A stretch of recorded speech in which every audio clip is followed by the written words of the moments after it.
half of the South is. Well, yeah, it's been cold here, but no snow. Hmm. We have typical New York weather, 4 degrees and 20 as the high one day, and then Yep, 40 degrees and 59 is the high the day after, and then back down to 20. yep, So it's the oceans. It's the oceans. things are certainly getting interesting. Well, Dr. Farrell, I'm here Uh-huh. with my Blue Beer. Yeti mic and my brother Thelonious Jazz beer. You're there with your hand rolled cigarettes. I know you have a little peasant boy that rolls them for you that stays over No, in the I roll corner. them myself. Oh boy, Oh boy. I'll take another cigarette now. Yes, bring me my mint julep. Carry this message to the Rothschild mansion down the Oh, street. please. They haven't heard from me in a while. I have a little more scorn and derision to say. They haven't heard from me since 19 golly, when was that? I met a Rothschild over in Oxford. I think it was 1985. Was that the one you scared to death with the bat, Gertrude the bat? No, Gertrude the Bat. No, Gertrude. No, That's our mascot, ladies and gentlemen. Gertrude that the bat is the show's mascot. that was a fellow that was working for the SDP Alliance in the Oxford Union. His name was Tim. I won't give his last name. They Uh, were a little bit like the Sandinistas back then, and yes, Dr. they were. Farrell felt the need to Dr. Farrell felt the need to go all Contra and Reagan on their back. Yes, I did. He But became their own personal. Gertrude the Bat certainly aided that. That's a story the members haven't heard, but I'm sure they will now. They will Tell us now. about Gertrude the Bat. Well, we'll see if we have time at the end of the show. We can maybe go into it a little bit. The day that Dr. Farrell went, he kind of crossed between Ollie North and Lurch from the Adams Family on. Yes, Lurch. It was more Lurch. Definitely more Lurch. So he sent in planes, but they were living planes. So God. when you're going to do an aerial bombardment, it helps if the enemy doesn't know what type of equipment you're going to deploy. But you know me, I'm an artillery guy. I'm not a bomber guy. No. Although it's possible that Gertrude dropped a few bombs in that moment. I'm sure You know, she was nervous. we did not have a much of a problem with the guano from Gertrude. She pretty much, we left the window open and she would fly outside and catch her bugs and do her business outside. That's a well-trained bat. I like that. It was a very well-trained little bat. Well, I have occasionally stalked the debates of the Oxford Union Hall on YouTube, Right. looking for your time back then, Dr. Farrell, and I find things all the time that are really old and black and white Yep. and stuff like that. But I have yet to find. I think it was the Budweiser sponsored debates. It was the Heineken Guinness. Yeah. It was the Heineken Guinness debate for. What year? It was, I think, 85. It was for Ethiopia. Ethiopia was having a bad famine, and it was for Ethiopian famine relief. And that thing went on for 7 days. When I was there, I never saw any television cameras because the thing was, the hall was mostly empty most of the time. Oh, and sloshed. There are certain debates at the Oxford Union you don't televise. Well, we got little certificates of the people that participated throughout the whole thing, and we got these little certificates from the Union Society. And I wish I could find mine. I lost it years ago in a move, but it said the Oxford Union Society and Guinness Corporation extend their thanks and congratulations to so and so for exhibiting occasional sobriety. That pretty much says it all.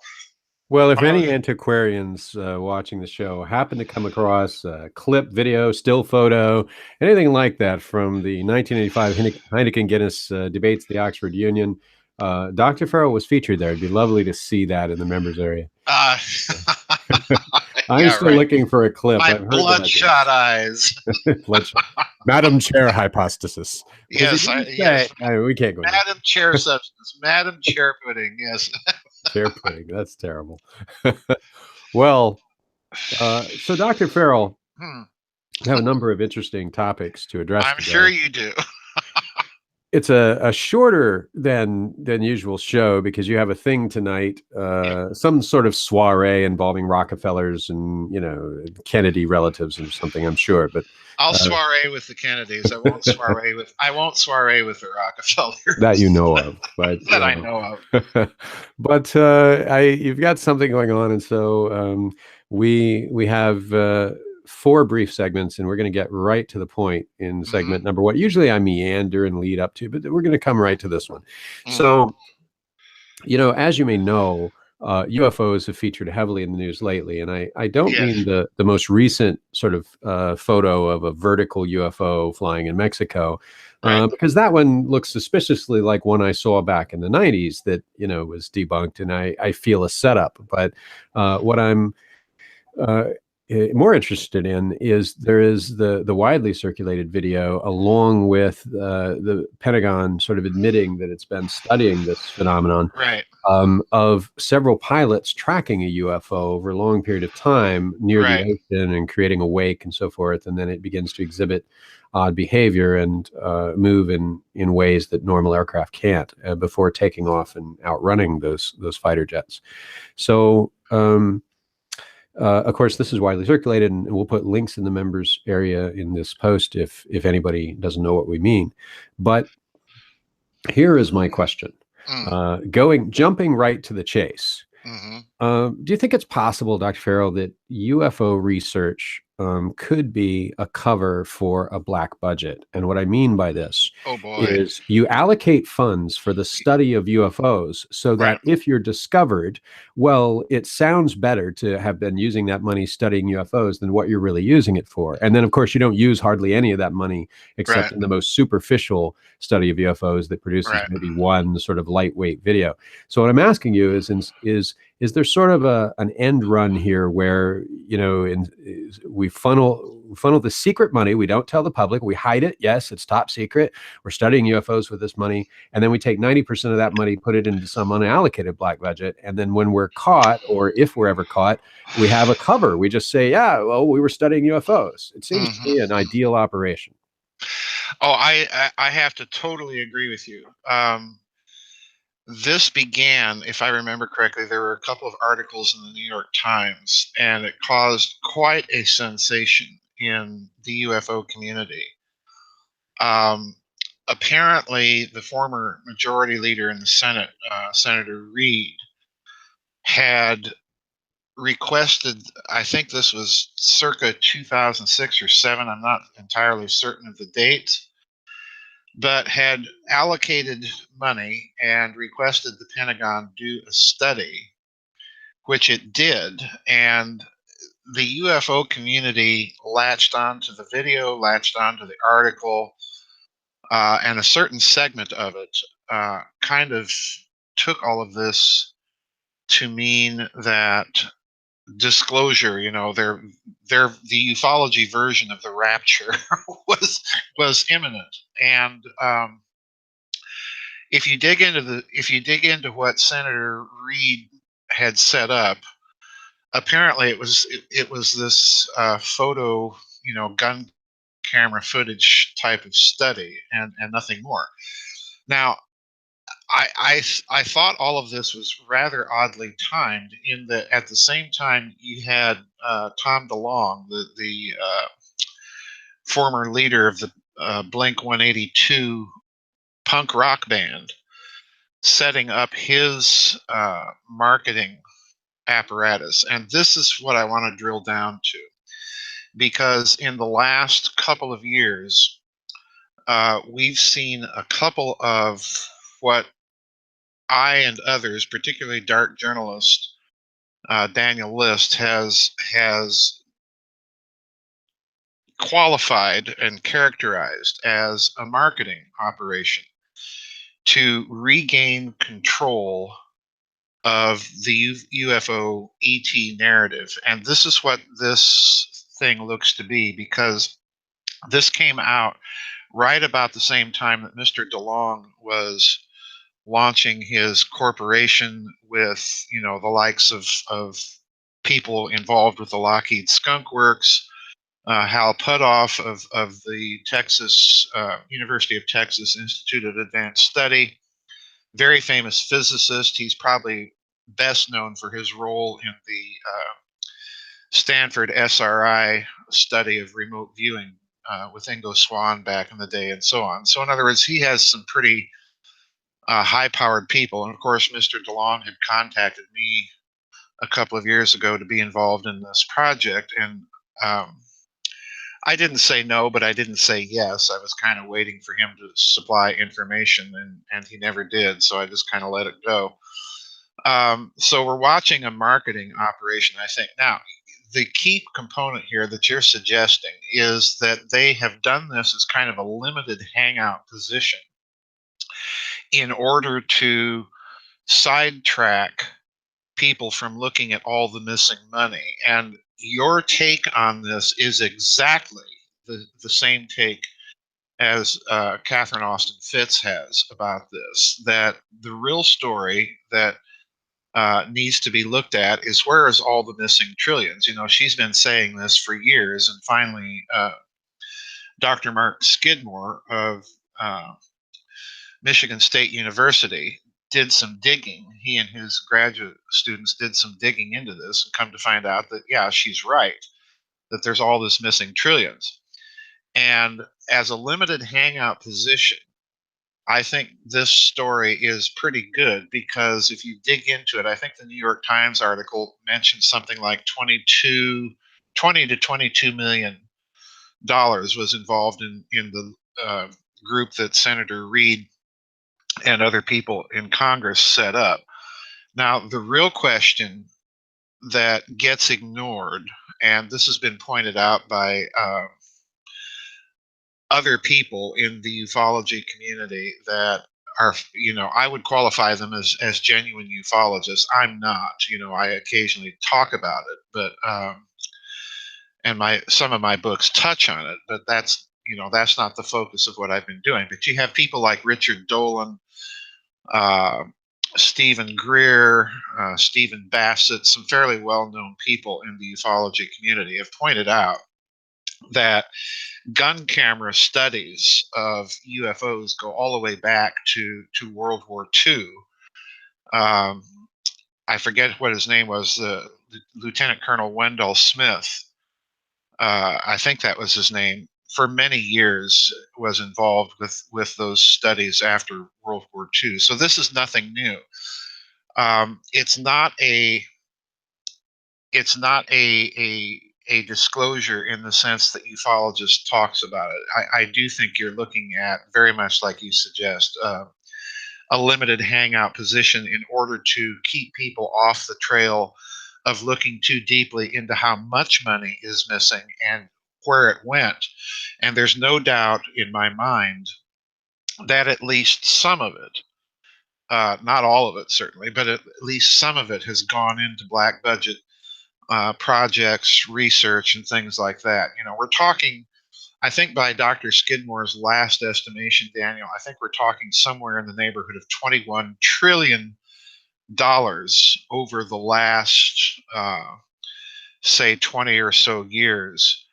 And this is what I've argued repeatedly at the secret space program conferences, is that the amount of money that was required after World War II and to do these UFO studies, that they were essentially setting up a kind of a mega Manhattan project that would last, by their lights, several decades and require funding far in excess of anything the Manhattan Project ever dreamed of. And they set this program up, and they set up essentially a hidden system of finance and all sorts of other uh, black budget operations to fund this thing.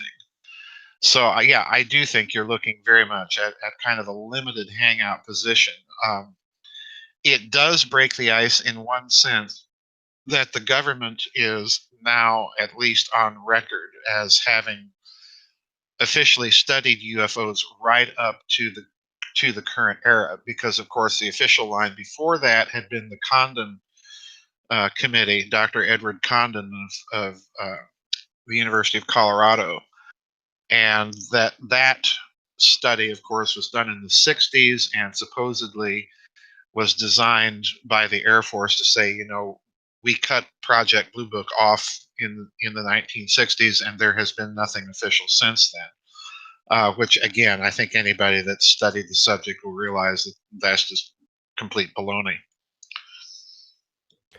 Well, so I led with a little bomb at the beginning of the show, which is this possibility of a budget behind a black budget behind a black budget.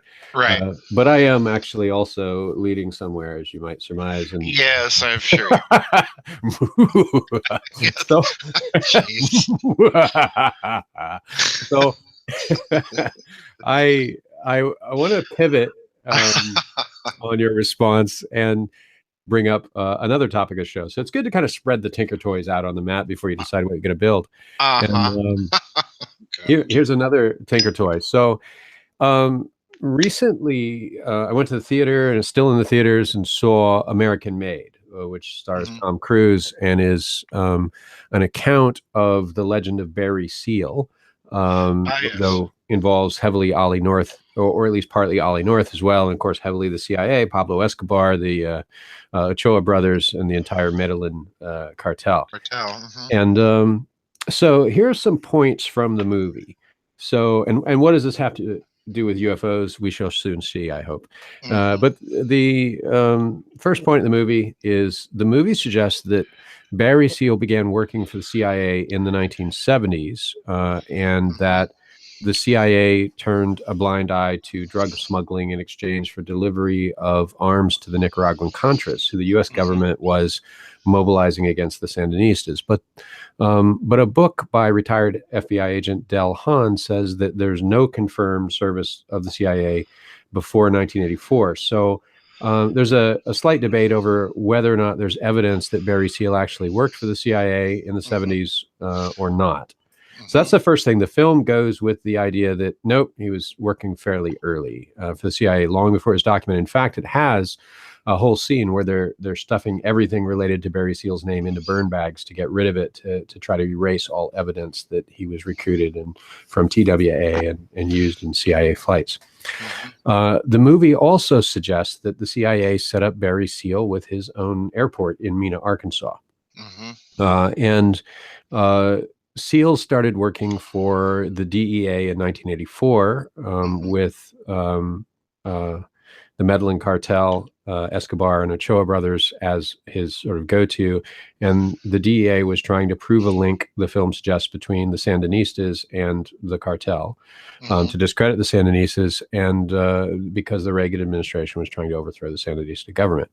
There's two other points. The movie suggests that Ollie North actually led that operation. Or strategized this operation to discredit the Sandinistas, but actually screwed Seal over by releasing photos of the cartels with Seal, together via the secret cameras hidden in Seal's plane, but released those photos to the press, which of course is going to get Seal killed. And the movie suggests that even Ronald Reagan pointed to a photo on TV that had, Pablo Escobar and the Ochoa brothers and members of the Sandinista government and Barry Seal standing there smiling for the camera, right? And so then, of course, the film ends with, and I'm not spoiling this because this is history. The film is simply a biopic of what happened. So, so of course, what happens is the assassination of Barry Seal in 1986 by two Colombian hitmen with machine guns, reportedly ordered by George Ochoa, and those men and four others were arrested within 2 days. That last point I found interesting because the government claims that Seal refused witness protection, and the movie suggests that he told his family to sort of get out of the way and wait, and so that might be a motivation for that. But I find it odd that two Colombian hitmen so egregious on behalf of a so egregiously offended Medellin cartel would merely shoot you with machine guns in your car. It strikes, that sounds a little bit more like guys dressed as Colombian hitmen. Right. So immediately I just began to think of other things that had to do with Mena, Arkansas, and the whole sort of environment. And so here is sort of the line of my questioning. So first, we've established what the film does differently than the official narrative and even some of the alternative investigative community's narrative. Um, but essentially, the gist is this was a switcheroo. So you drop off arms, you pick up drugs. Right. And I Right. can't help but notice that this is, in some ways, reminds me of the Nazis shipping golden heirlooms out of Yes. 1940s Nazi Germany. Yes. But it reminds me of something else in particular, which is in the logistics industry, in the shipping and trucking and logistics management industry. When we're talking about heavy freight, shipping pallets and truckloads of material, there is this concept of FTL and PTL, which stand for full truckload and partial truckload. Right. And full truckload is where you have a truck going and it's full and there's no room on the truck to take anything else in it. And then a partial truckload is there's still room on the truck. And of course, now it's very common these days to sell the rest of the truckload to somebody that is going in the same direction and needs to get something from point A to point B. Right. Exactly. Another lesser known concept, and the term eludes me right now, but in logistics, is when the truck is coming back empty. Because just because I need to ship 30 tractors from Saskatchewan to Minneapolis doesn't mean that the truck has something to bring back with it. Very often, there are trucks all over the United States coming back empty. And it strikes me as an ideal opportunity to put something in that truck and get it from Bingo. point A to point B. It becomes an off the books shipping Yes. logistics opportunity. No Yes. cash is changing hands publicly, et cetera. The truck's already paid for. And so I have a paid for truck potentially going from Florida to Washington. So I have this concept inspired by the movie that, take the guns, get the drugs, take the drugs to another party, and in this partial truckload and return trip kind of thing. Mm-hmm. And I also began to think about Allied shipments during the war effort, including even Lend-Lease, where Yes. in World War II we're sending things over, and what's coming back? Empty Exactly. boats, empty planes. Um, and the question on my mind is, well, wouldn't somebody go, why are we shipping these back? Should these be empty going back? And it makes me wonder what else might be going on in current conflicts in Syria, Afghanistan, and Pakistan as well. Bingo.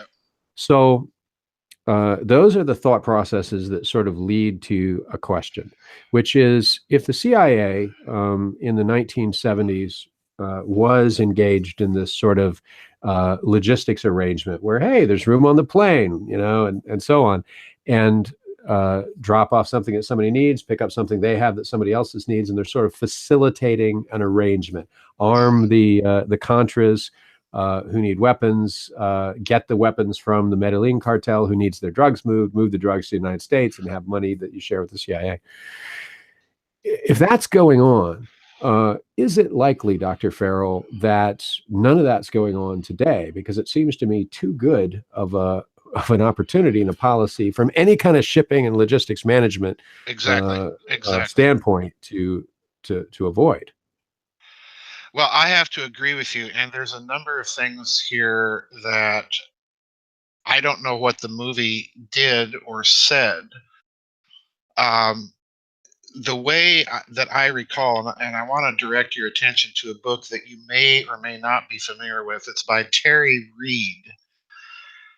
This gentleman was a federal agent, CIA agent that was involved in that whole Mina Sandinista Medellin drug running affair. It's called Compromised, and the subtitle is Clinton, Bush, and the CIA. And it's all about all of this. And the interesting thing that he points out about the way that this whole thing was set up, it was not, you're quite correct, it was not directly a CIA operation. It was being so to speak, managed or overseen by Oliver North. And North, the way he describes it, Daniel, it's very clear. Although you have to read between the lines because he doesn't come right out and say this. You kind of have to compare what he says in the book to what the Iran Contra Committee, and in particular, the late Senator Daniel Inouye, the committee chairman, said about this operation. Senator Inouye, in a very famous quotation after the hearings were over, said that it appeared that they were running, they had their own private air force, they had their own private planes, they had their own private setup, and this was all being run out of the National Security Council from Colonel North. And Colonel North, in turn, the way that Reed describes the operation, Colonel North was running this, and this is what really catches my attention, because you see the same thing, you see the same structure appearing in 9/11 in connection with the continuity of government operations, with the allegations about Vice President Cheney running and coordinating things out of the continuity of government command structure beneath the White House. Well, North was running this apparently out of the COG centers at the Department of Justice.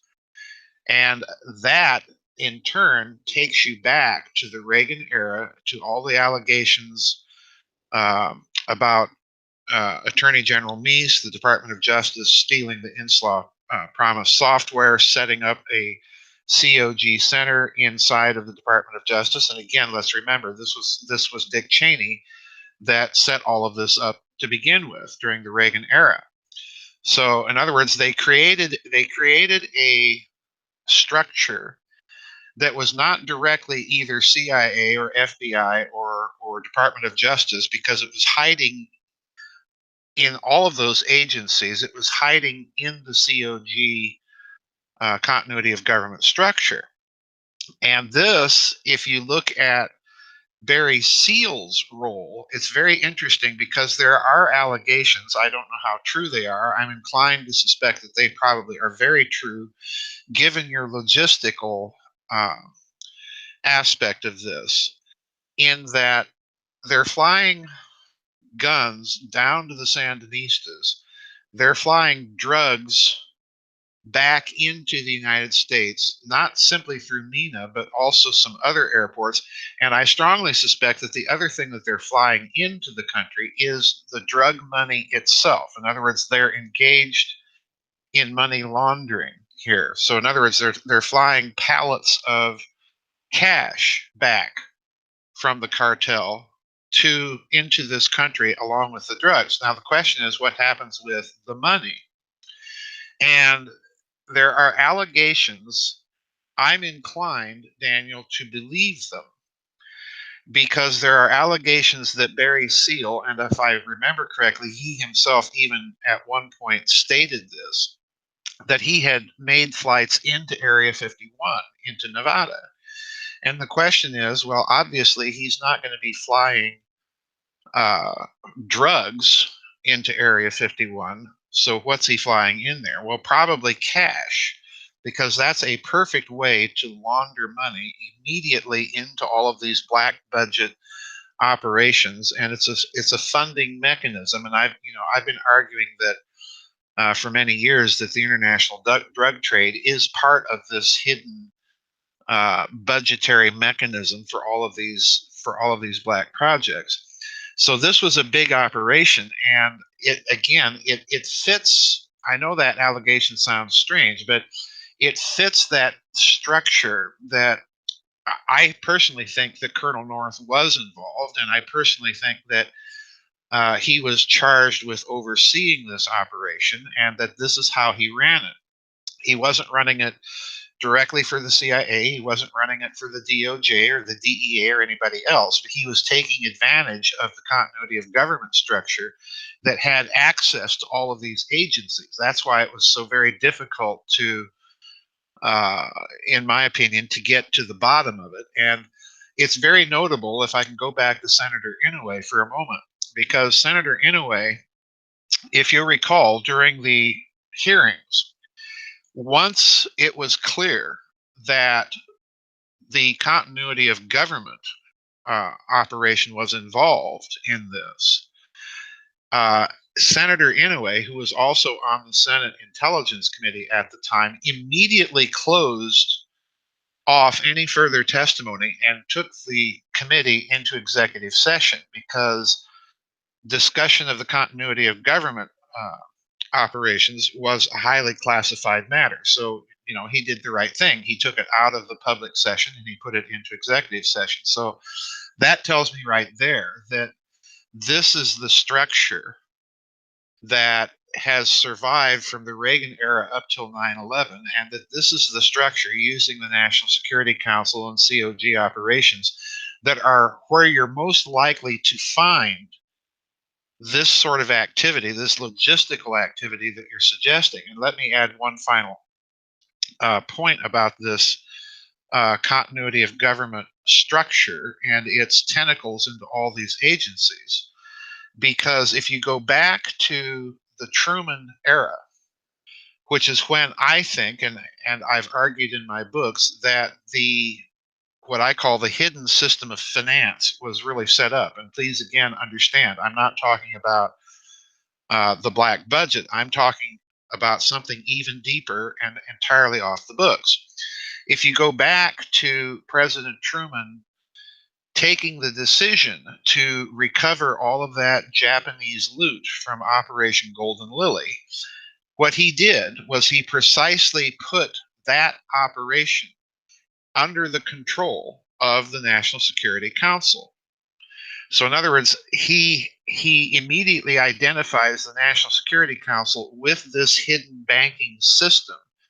And once that morphs, by the time you get into Reagan, once that morphs into a continuity of government operation, once the NSC is put in charge of that, that's the structure I think you have to look at for all of these operations: drug running, Iran Contra, drugs for arms, smuggling money back into the country. It's precisely there, and a whole part of this structure was they created a bunch of front companies to move all of this money around.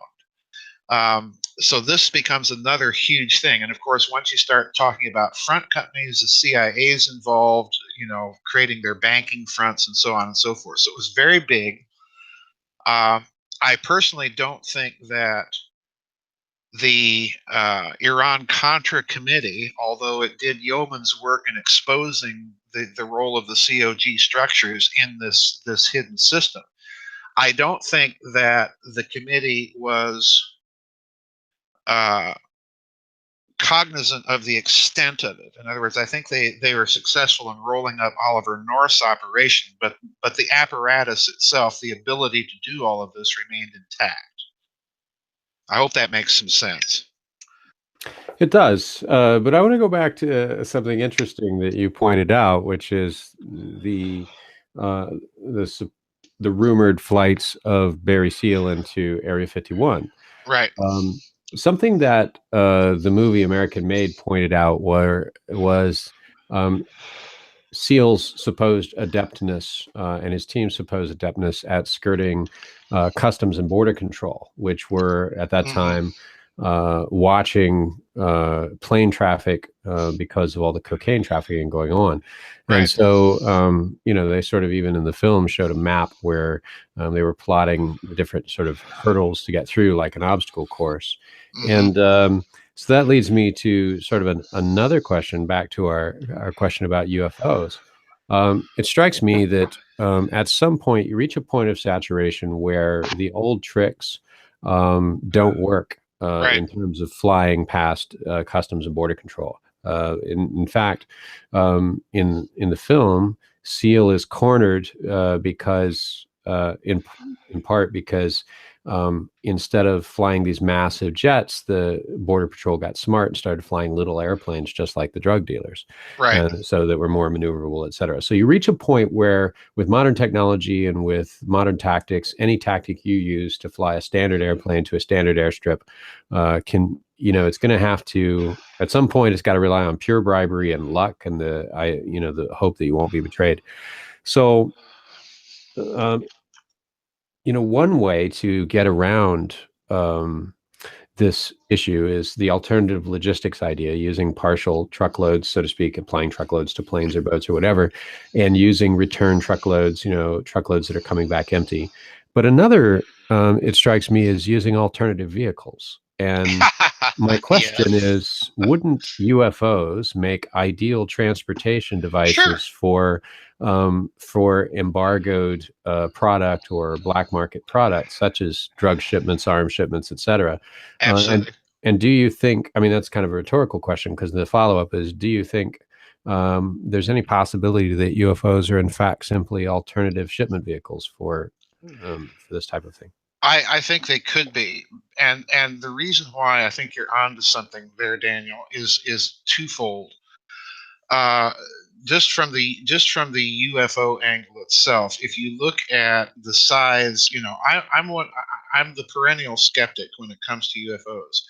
One of the things that the ufology community argues repeatedly, and in my case erroneously, is you have these sightings of these enormous triangular UFOs. The Phoenix Lights UFO case, there are some people there that are associated with that record that they saw. They made a movie out of this. Saw a giant triangular shadow blocking out, the stars, and the size of the thing was enormous. About a mile, or in some cases half a mile. It's a very large craft of some sort, just kind of sitting there and hovering.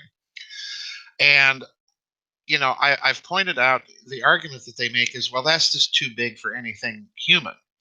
And I say nonsense. I mean, look at the Hindenburg. The Hindenburg was as tall, was as long as the Empire State Building is tall, and it was a ginormous vehicle, and its lift capacity was equally enormous. Forget about Airbuses and 747s and Antonovs and so on.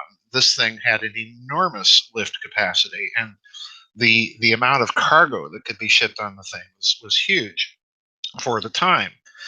And they built structures in Germany and in Lakehurst, hangars that could handle uh, a craft that big. And I've always argued that with these triangular UFOs, you can build essentially a collapsible thing that you literally fold up like a parachute and put away in your suitcase, if I can exaggerate. Fill it with helium gas. It unfolds. Fly it by means of electrical charge differential, and voila, you've got a UFO. And therefore, you could be running enormous amounts of cargo of whatever sort behind the scenes. So I'm totally agreed with you there. I think that is a possibility that has to be looked at, particularly in the light of the fact that if you're setting up a long-term mega Manhattan project with lots of money to move around to create the technologies that you're using, well, why not use the technology that you're creating to move the money and other cargo? Sure, makes a lot of sense.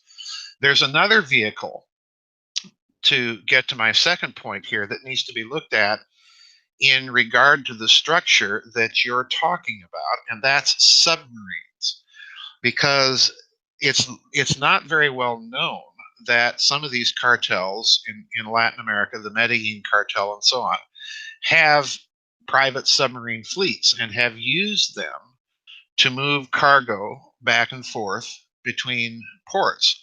And I find this very interesting because I strongly, and this you're hearing for the first time here, folks, I strongly suspect that I have no evidence for this, but I strongly suspect that this may have something to do with the loss recently of the Argentinian submarine that went missing after a brief appearance in Tierra del Fuego. Then the submarine reported problems, and they sent it back to the big Argentine naval base at Mar de la Plata. And on the way, of course, the submarine supposedly was lost. We're hearing stories about British helicopters chasing it. Argentinian families are saying that some of their people were reporting that they were being attacked and so on. I strongly suspect that given the area that the submarine disappeared from, that it may have been running some sort of covert cargo. So you have to look at submarines as a part of this operation.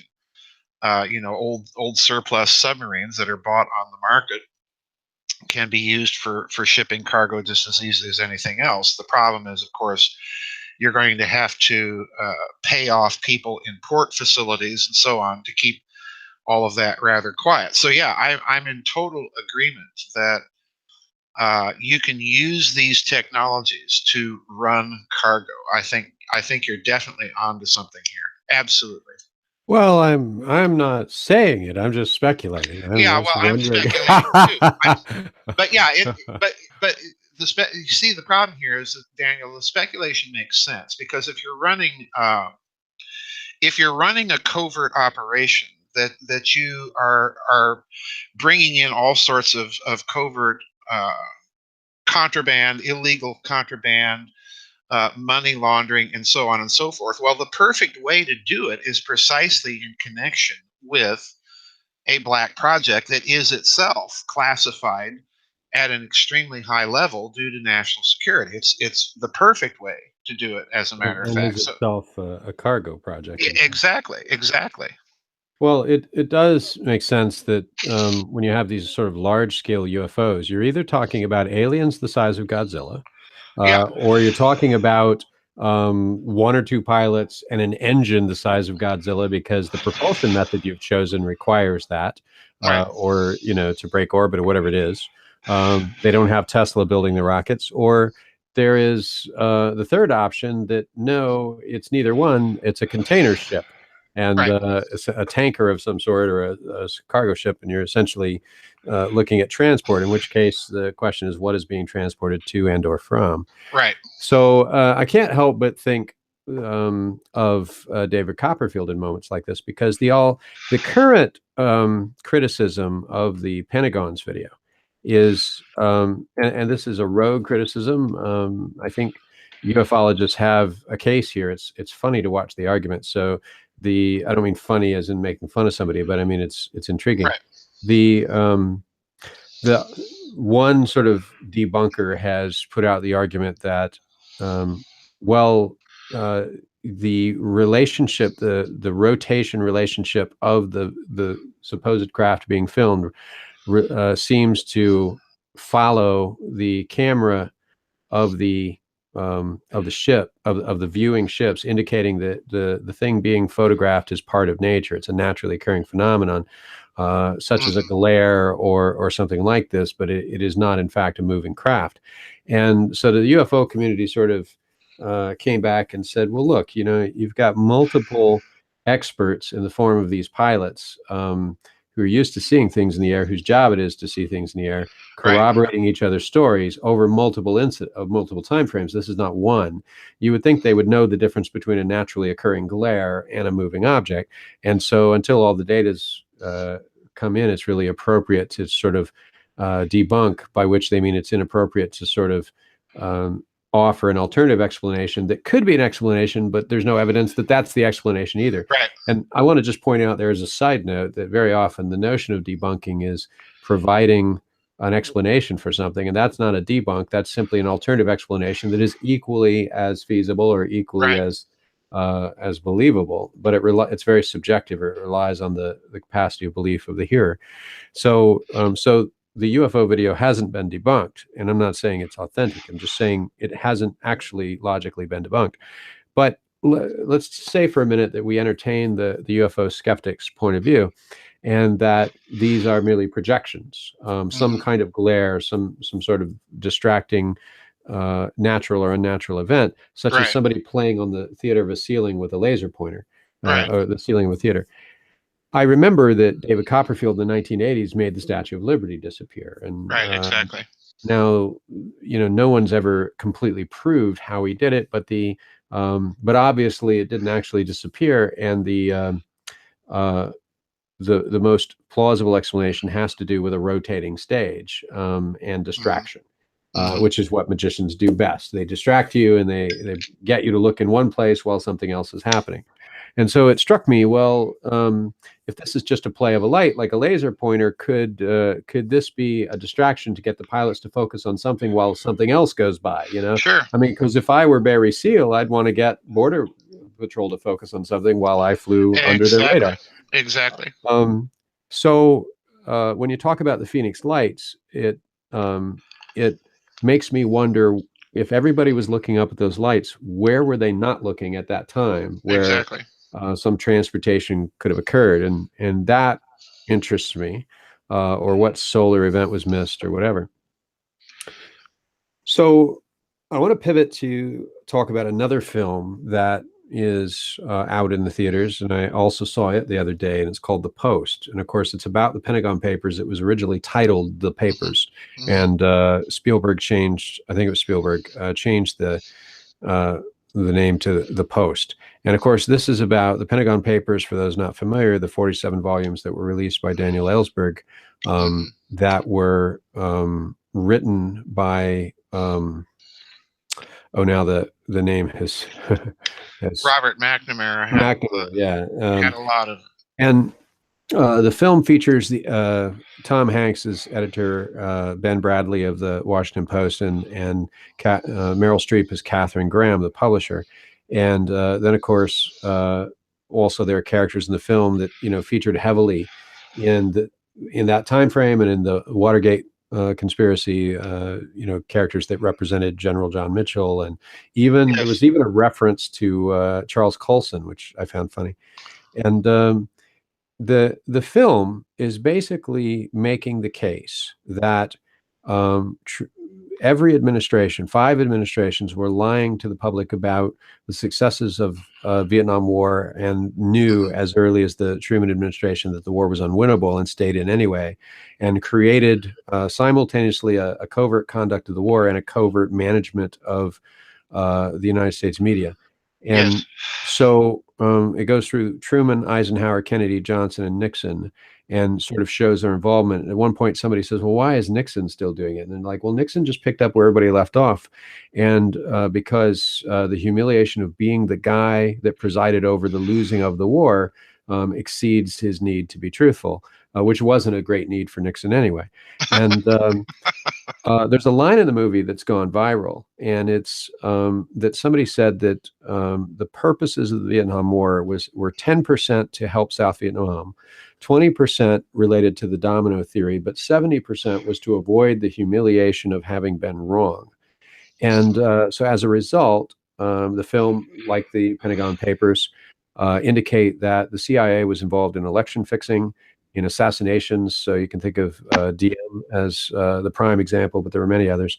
The Uh, Phoenix program. Yeah. that's right. And coup d'etats. And of course, where the film drops off is where there's a kind of a humorous moment. The film drops off where Watergate picks up. So the best film to watch back to back with that is All the President's Men. And the significance uh, of Vietnam uh, is what I want to ask you about.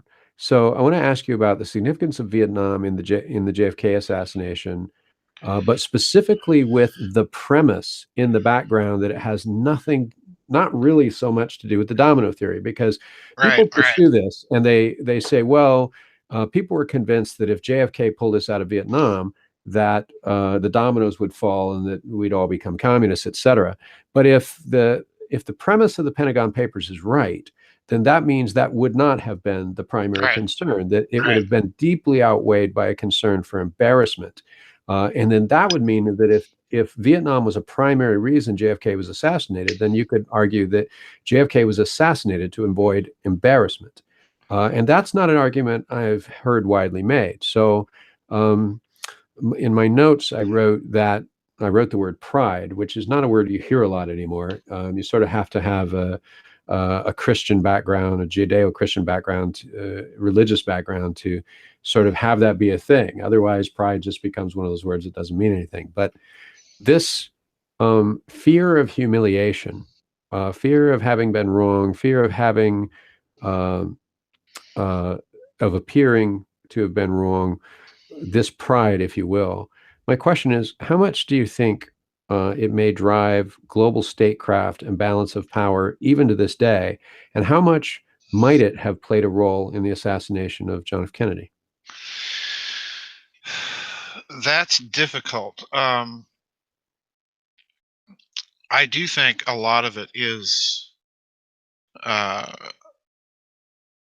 as you're suggesting. I do think a lot of geopolitics or statecraft is simply driven by pride, the inability to admit that you're on a wrong track. And in President Kennedy's case, uh, there is clear evidence that he was thinking about a full-scale withdrawal from Vietnam after the 1964 elections, as he was also thinking of dropping Lyndon Johnson from the ticket and so on and so forth. I think a part of it, yeah, you would have to say that the powers that be in the military-industrial complex certainly were viewing Vietnam in a very different way than was President Kennedy. But I suspect even there, Daniel, that there's a covert aspect of this story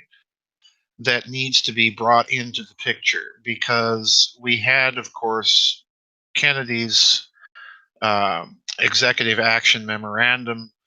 I think it was 271 or 272, I forget which it was, in which he was threatening to smash the CIA into 1,000 pieces and turn all covert operations over to the Pentagon, which in effect meant that he was taking command and control of all covert operations and taking it away from the Office of Policy Coordination and so on and so forth in the CIA.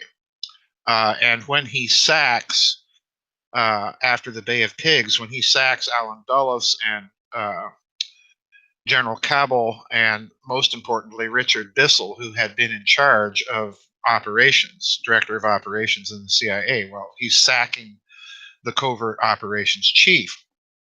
The thing that interests me about Vietnam is, again, I think Vietnam was largely about drugs.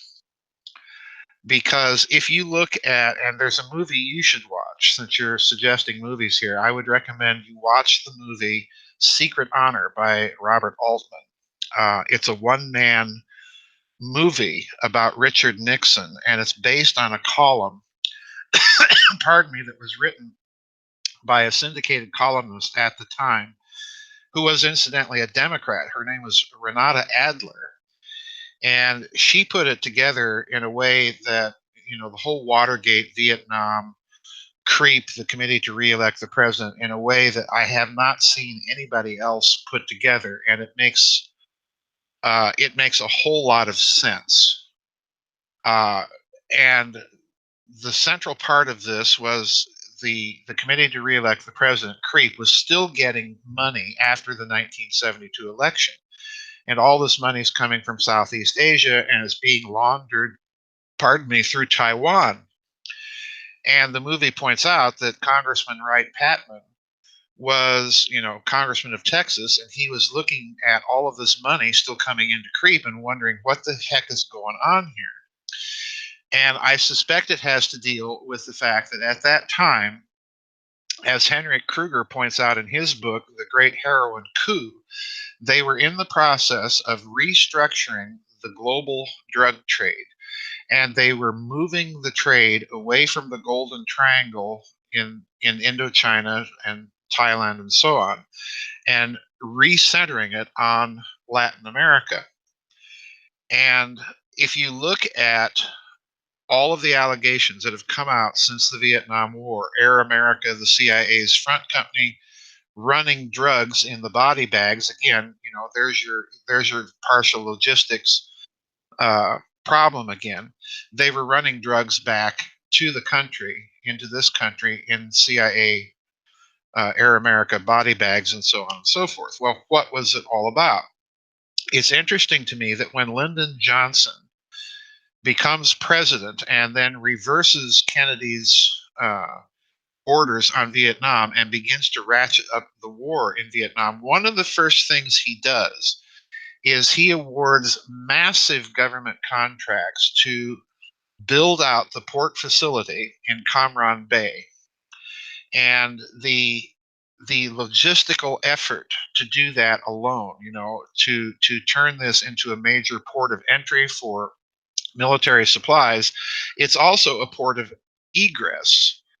And again, I suspect your scenario here is absolutely correct. They're running something to Vietnam in the form of military logistics, but what's coming back to this country on the return trip? And I suspect using military lift capability that what they're doing is they're running drugs. So I think you have to look at Vietnam in from the standpoint of this is part of the global drug trade restructuring that's going on during that era, and that this was really the reason that you had all of these administrations covertly supporting this effort, beginning with trying to help the French win the war, and then taking it over directly after their defeat at Dien Bien Phu. So I'm looking at simply not just pride here as a motivation. Kennedy, what he's really doing, if this thesis is correct, what Kennedy's really doing when he says he's going to shut down and shatter the CIA into 1,000 pieces, well, he's taking aim, very direct and specific aim, at a huge component of this hidden system of finance, the drug trade, that is being used to launder money for all of these black projects. And this makes him, public enemy number one as far as that uh, crowd is concerned. So yeah, it's not just pride; it's pride motivated by money. I think that's behind this. Well, it's funny you should say that because this was going to be my next question. Mm, The sort of thread running through this has to do with supply chain yes, logistics. exactly. Whether we're talking about Barry Seal running things, an example of supply chain logistics, or we're talking about Right, container ship UFOs, et cetera, and with a black budget within a black budget. So right. on supply chain, I'm still thinking about the heroin trade in Vietnam, and I'm still thinking about Lend-Lease in World War II. I've never heard anybody say Lend-Lease was a conspiracy to do, to hide shipments of something else. But I'm interested now I because I'm agree with you. You're onto something there. You're on. Yeah, but it's a possibility, and I'm not saying Lend-Lease is a bad thing. I'm just saying that makes me curious, makes one wonder. So um, there's I want to read a quotation from uh, a review of a book by Michael Collins Piper called Final Judgment. And mm, the review is by Victor Thorne at johnfitzgeraldkennedy.net.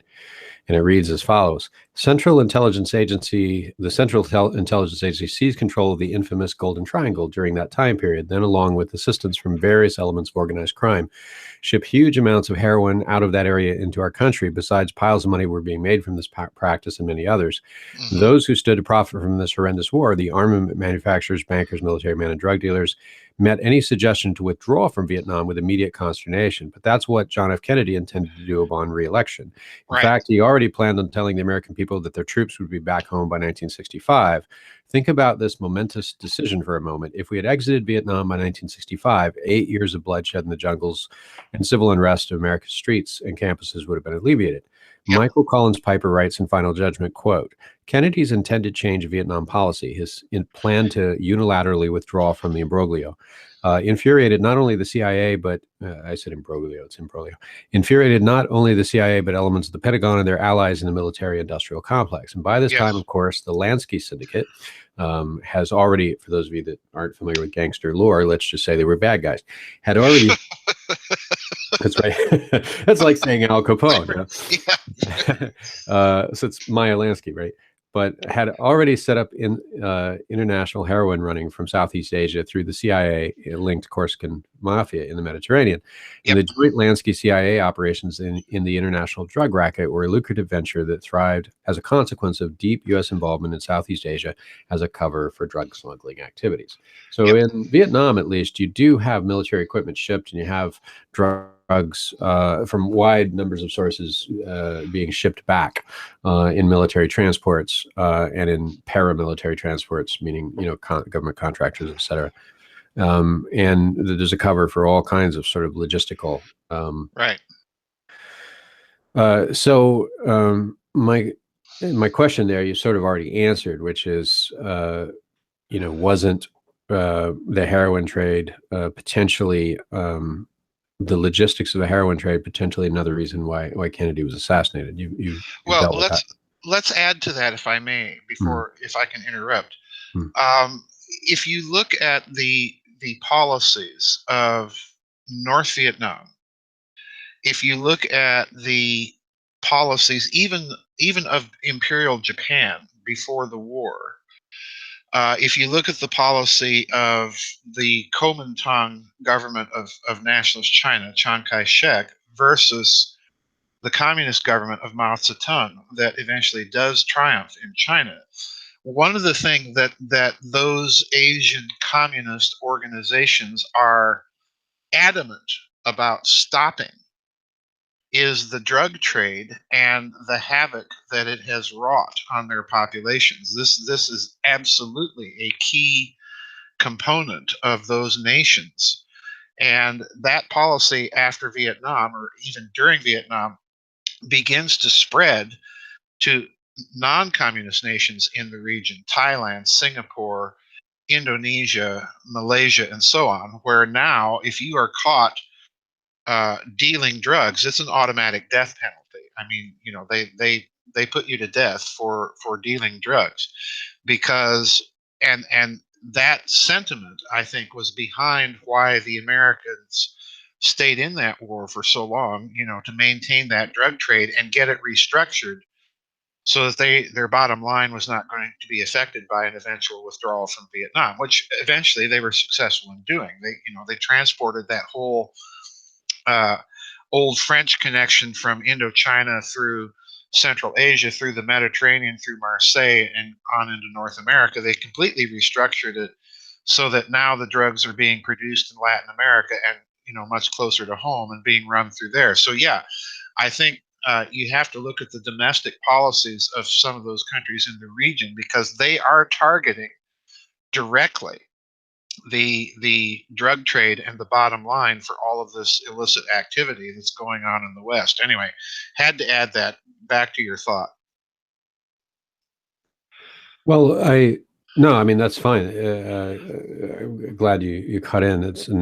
Um, I was just saying essentially I've kind of sewed that part of my question up, but I wanted to spin off of it and ask about DM Hmm. specifically. And the only reason I don't say his first and middle name is I can't pronounce them.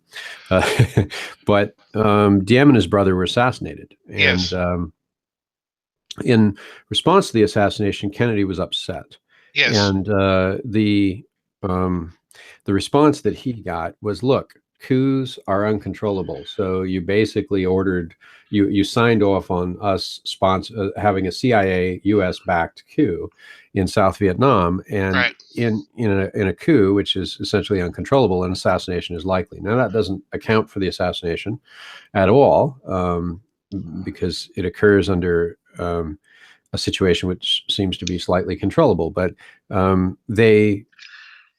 more importantly, they lied to Kennedy because initially they told Kennedy that it was suicide, right. and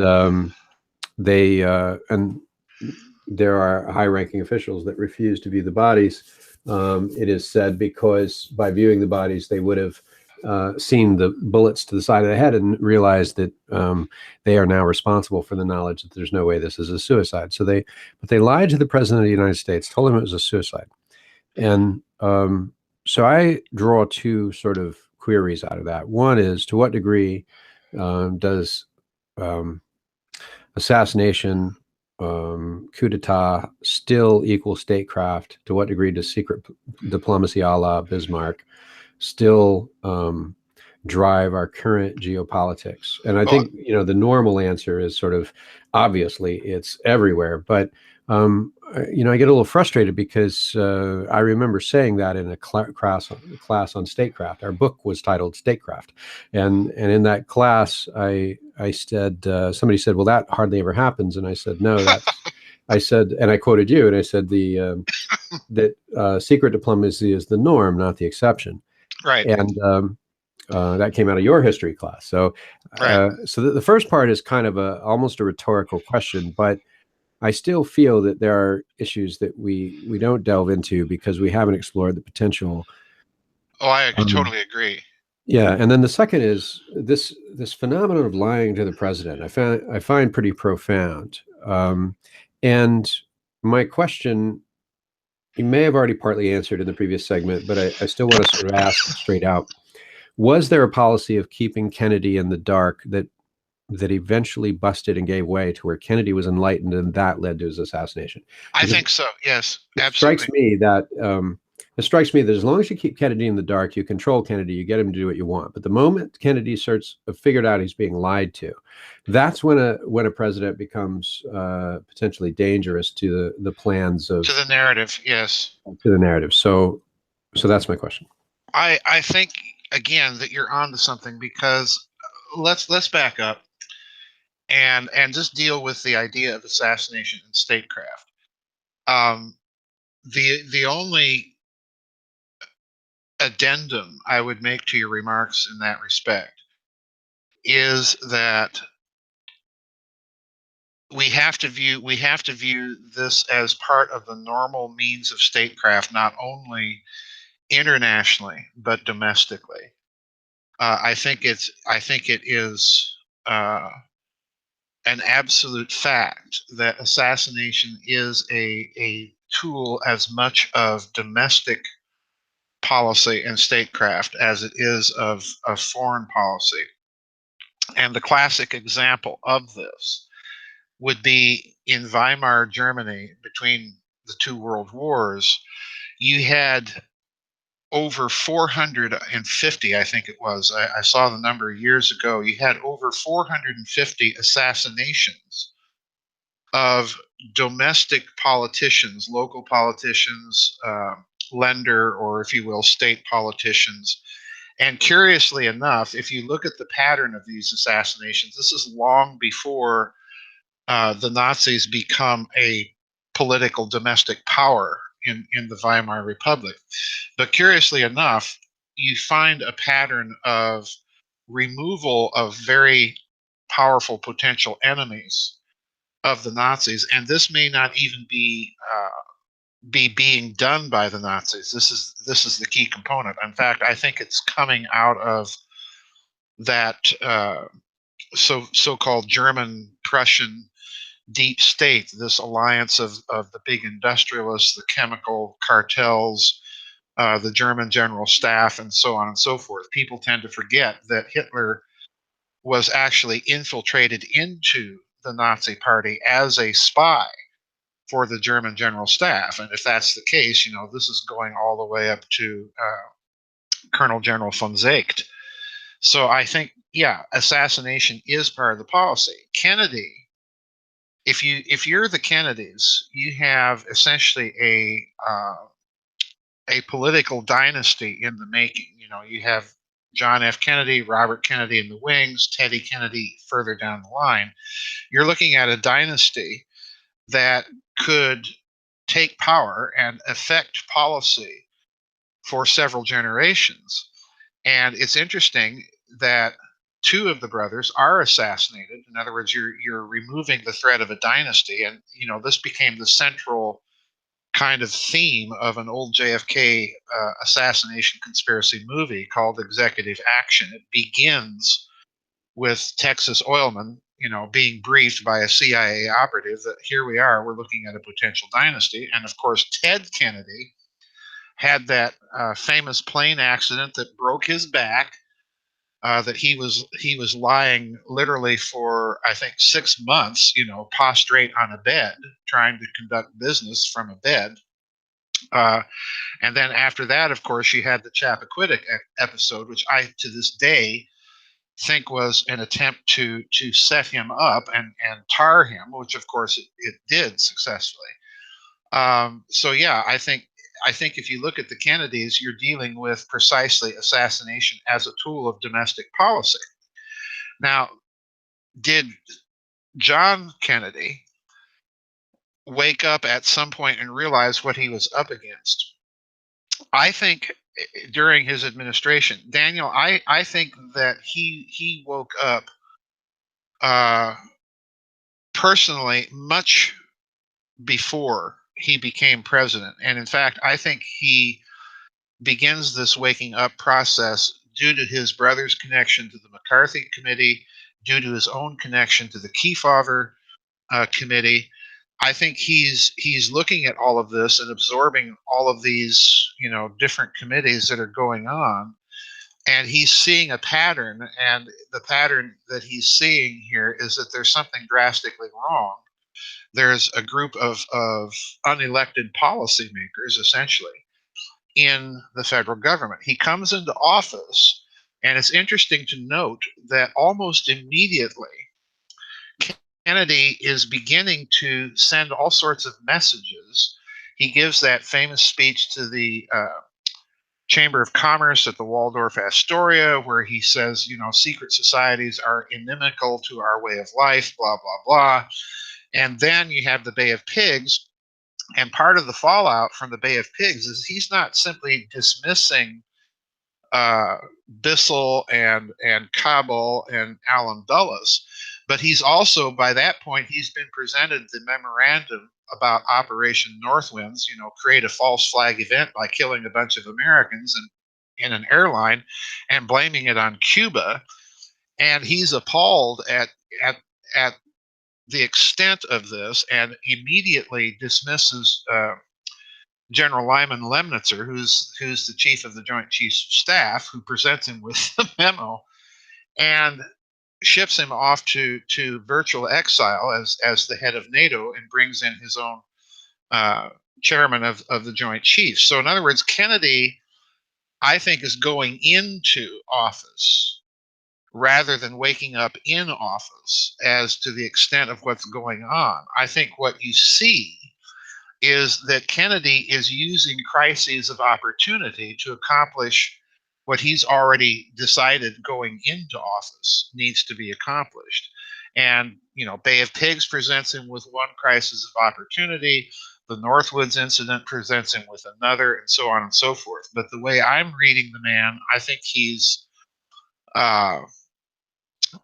fully aware of things going into this due to his experience, or his brother's experience, going all the way back to the 40s and 50s, where you've got all of these committees looking at some sort of aspect of rogue elements within the federal government. And he's putting this whole picture together, is what I think is doing, back before he even runs for senator in Massachusetts.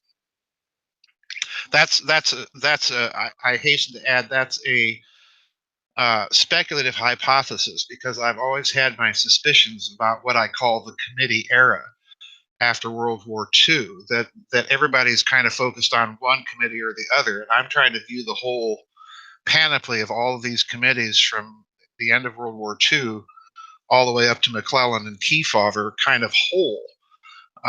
There's something going on that all of these committees are formed, and Kennedy's picking up on. Well, I'm glad you gave us some terminology to work with there. I just, in our interest of being clear and correct on terminology, when Dr. Farrell was talking earlier, he didn't say, he said prostrate on a bed, not prostate on a bed. And I just want to clarify. I did. There was a fumble in speech there. It got a little blurred, and I just wanted to make sure everybody heard it right. Yes, prostrate on a bed. Sorry. That's right. I could swear I heard the other word, and so I'm like, all right, it may have been. Let's correct the history retroactively. The comment section might light up. Yeah, Teddy Kennedy was not in any position to be doing other things on the bed at that time. We don't want to have to wear gloves to have this conversation in the next vid chat, So I have one other question, and then we can wind down the show, Dr. Farrell, because I know you have to get to your event, or as they say where you live, get to your event. And you got to get there. My event, I got to get to it. And it has to do with this topic of logistical casualties. So, we've had the Bermuda Triangle and things like this for a long time. And of course, the problem with the various planes that have been disappearing, and the submarines and the ships crashing into one another, is they're not happening in the Bermuda Triangle or one of these other environments. And of course, there are still people believe in ley lines and other things that create sort of nexuses or zones that one might call special. The way when you raise a child, you might call his brothers and sisters might say, "Well, he's special. He's touched," as they say in the South. He's touched. He's But touched. yeah, oh Joey, he's touched. He's special. But there are some special areas that people propose beyond the Bermuda Triangle. And of course, a lot is happening these days with the environment, that we can look outside and just sort of tell, but also, it's more statistically noticeable than how the weather is any given day. And there's a lot of upheaval suggesting that things are in change. And so if I were a believer in interdimensional travel and interdimensional sort of worlds and realities, I would think that, I wonder if that stuff is being shaken up in a jar and sort Right. of rearranged as well. But you have all these disappearances, what we'll call logistical casualties, since our topic today sort of revolves around, alternative black ops supply chains and logistics and UFOs. Um, and I can't help but want to ask you if there might be a justifiable Langolier's theory of plane and submarine disappearance and ship crashes. And for those who haven't seen the movie The Langoliers or read the story by Stephen King, in The Langoliers, there's essentially some sort of rip that interrupts a plane's travel in midair. And that rip just keeps going and going and going and enveloping more and more things, enveloping towns and cities and cars and trucks and airports, and eventually is coming down to the place where people trapped in this airport on the ground are likely to be enveloped by this ever expanding sort of, whatever you want to call it, terror in dimensions or reality or whatever. So my question to you is, if we rule out, or if we set aside for a moment the notion that radio signals were involved and somebody took over these planes, boats, and submarines and so on, and we take out the notion that they were sort of shot down, and we take out the more conventional physics notions, radio signals, artillery, and as much as you like artillery, radio signals, artillery, etc. Could there be non-conventional phenomenon doing it? And if that non-conventional phenomenon is happening in such disparate places in the world, could that represent a shift in that, call it non-natural interdimensional world, in the same way we're seeing shifts in the natural one? And B, could it sort of represent a Langolier's theory, where there is Oh boy. a trajectory, a wave emitting from a certain location, that it begins to envelop more and more things?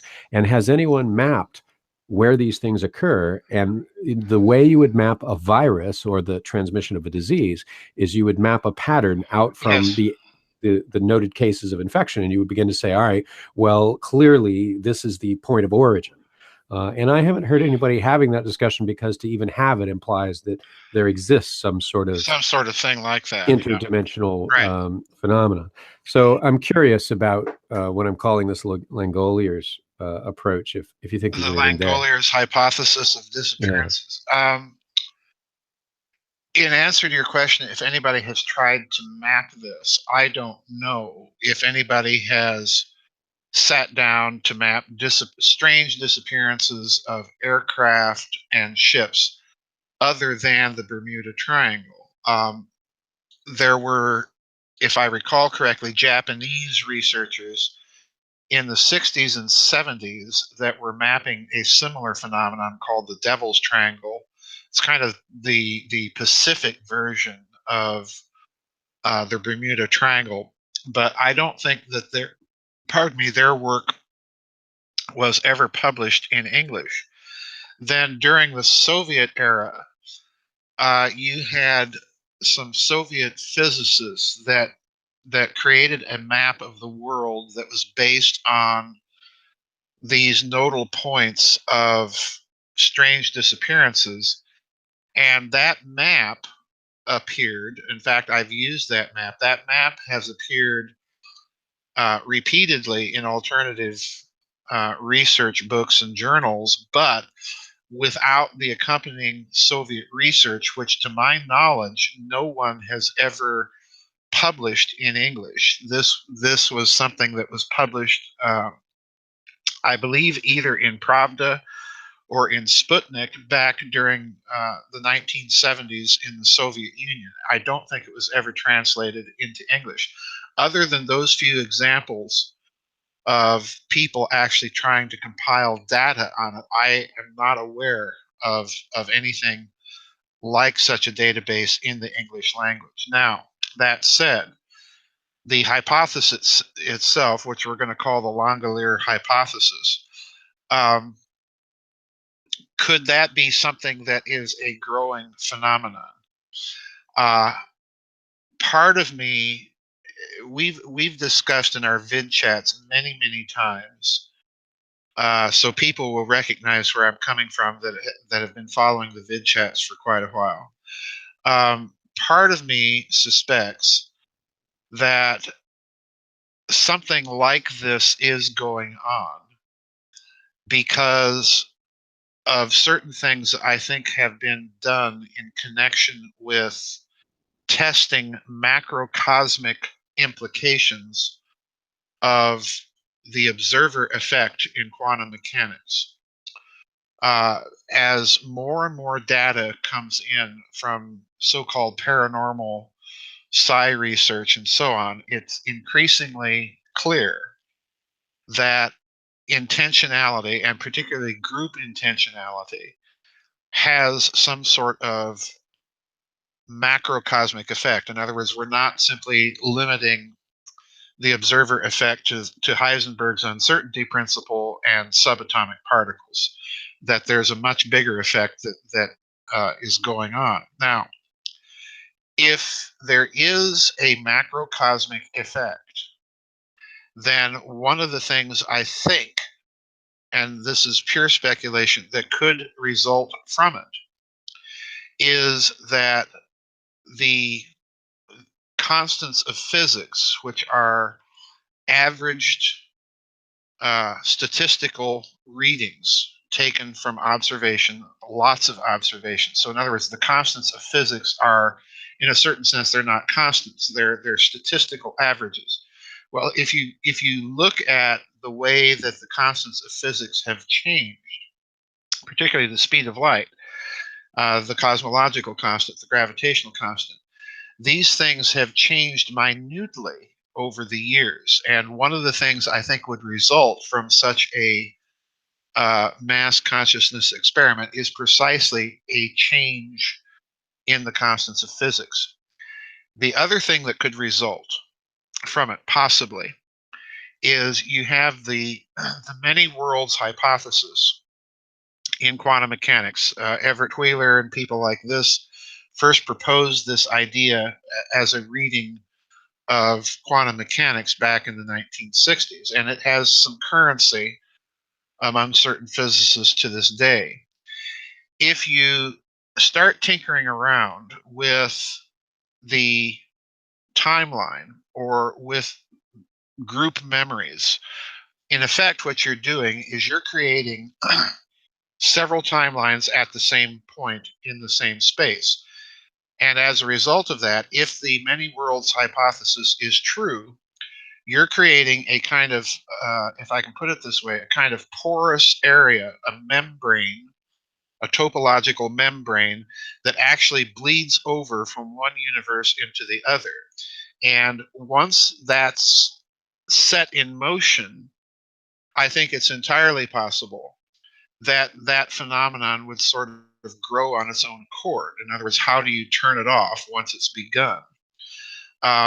Interestingly enough, there were physicists back in uh, Germany before and during the war that were playing around with ideas like this. One of the most infamous was the physicist Pascual Jordan.